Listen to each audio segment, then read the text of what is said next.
All right, this M circle V, that represents the remainder. When you divide, M divided by V. Okay, M divided by V, whatever the remainder is. So we've got these to match up in these, and you do the inside one first.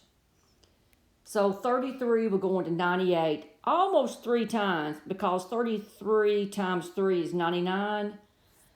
So it's actually going to go in there twice with remainder of 32. So now it's 32 squiggly 17 minus 98 circle, I call it squiggly sometimes, 33 divided by 17, what's the remainder? Well, 17 times 2 is 34. So it goes in there one time with a remainder of 16. Now we're going to do this one and this one.